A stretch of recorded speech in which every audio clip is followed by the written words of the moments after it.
आम्ही कुंभपासून खोलीवर जायसाठी ते ट्रॅफिक जॅममुळं मठाची गाडी सोडली होती. पण इथं आता आम्हाला एक टुकटुक मिळाली आहे. ते आम्ही 6 जणांनी टुकटुक केली आहे आणि आता टुकटुकमध्ये बसून आम्ही रूमकडे चाललो आहे. आणि दोन्हीकडं दुतर्फा आश्रम आहेत. समोर शास्त्री ब्रिज आहे ना, नाही आगेवाला हां ये रेल्वे ब्रिज आहे. त्याच्या पलीकडे आहे तो शास्त्री ब्रिज आहे आणि तिथंच आपलीकडे जवळ रूम आहे, आपली होमस्टे आहे. ह्या ज्या भगव्या गाड्या आहेत ह्या आतमध्ये फिरत असतात, ह्या फ्री आहेत, त्याला तिकीट नाही. आणि जेवढ्या भगव्या रंगाच्या कार्स आहेत तेही फ्री आहेत. हे आता जे रोड दिसत आहेत हे रोड इथं 30-40 फूट गंगेचं पाणी असतं आणि इथं मोठमोठ्या स्टीलच्या प्लेट टाकलेल्या दिसत आहेत. त्यामुळं ह्याच्यावरती हे शक्य आहे, अदरवाईज वाळू रुतली आणि उधळली असती. एवढ्या मोठ्या प्लेट्स आणि ह्या सगळीकडे नटबोट आणि रिबीट टाकून फिट केलेले आहेत. आणि अशा पद्धतीचे 650 किलोमीटरचे रस्ते कुंभमध्ये पसरलेले आहेत. दोन्हीकडं वेगवेगळ्या सनातनी ऋषींची मुनींची हे आश्रम आहेत. इथं सगळे ऋतंबरापासून विश्व हिंदू परिषद, पायलट बाबा, काय माहीत नाही आपल्याला ते, आणि जिकडं तिकडं कथा चाललेल्या आहेत. आता हे हरिसर उदासीन आश्रम, ते इतकं सगळं विशाल आहे आणि ते सगळे असे राईट अँगल रस्ते असल्यामुळं कुठल्याही चौकोनावर रस्त्याच्या काटकोनावर आलं की आपल्याला वाटतं की इथं काल आपण इथूनच वळलो होतो. त्यामुळं फसायसाठी अतिशय आदर्श आहे सगळं. एवढं आता आम्ही सरळ मॅपच लावला आहे आणि मॅपवरनं चाललो आहे लोकेशन हे करून. आणि प्रत्येक जो आखाडा आहे किंवा प्रत्येक जो आश्रम आहे त्याने असे वेगवेगळे डेकोरेशन केलेले आहेत. हे सगळं टेम्पररी स्ट्रक्चर आहे असं कोणी करून सुद्धा वाटत नाही. आणि भगव्या बसला ते साधू संत काय म्हणजे अजब आहे सगळं वातावरण. आपण जे टी व्हीवर बघतो ते बरेच कथावाचक इथं आहेत.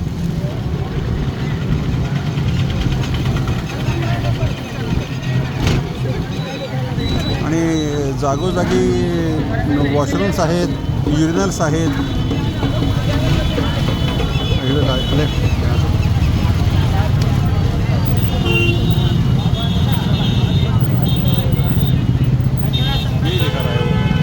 ये भी दिख रहा था क्या ये आपको टर्न करना है. सेक्टर 21 आगे है. नहीं ये मैंने मैप लगाया है. उल्टा सीधा बताता है. उल्टा सीधा बता दो. ठीक है.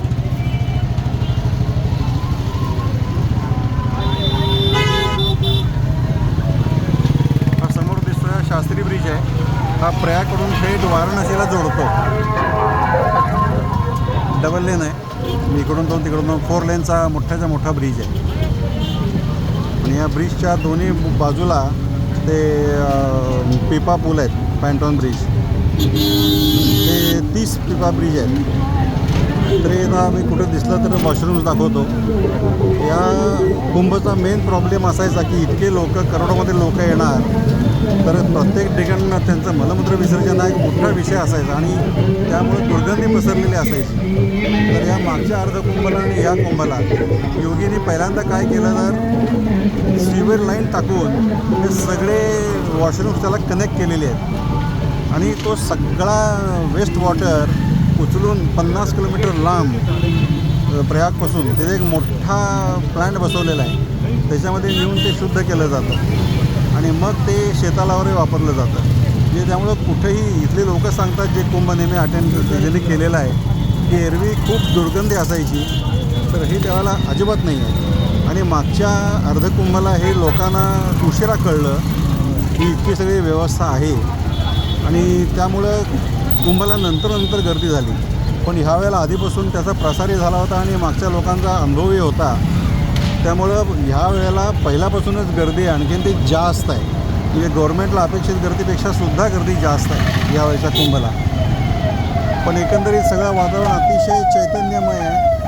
आणि ह्यामधून हा तर जवळपास हायवेसारखं ट्रॅफिक आहे. इतकी व्हेकल्स आहेत, इतकी माणसं आहेत, पण इतकं विशाल आहे की असं काही या माणसांचं आपल्याला फार मोठी गर्दी आहे असं काय वाटत नाही. You can comfortably walk, you can drive. आणि रस्त्याच्या कडेला अनेक प्रकारचे ठेले आहेत. त्यानंतर आता ब्लँकेट्स म्हणा, स्लीपर्स म्हणा किंवा खाद्यपदार्थांचे स्टॉल, चहाचे स्टॉल हे दुतर्फा आहे. त्यामुळं सगळं विशाल स्वरूप आहे. हे काय कोण कसं काय मॅनेज व्हायला लागलं आहे हे खरोखर आश्चर्य वाटण्यासारखी गोष्ट आहे.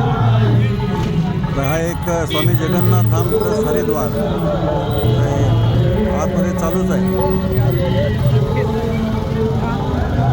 जिकडं तिकडं कथा कीर्तनं अजब दुनिया आहे.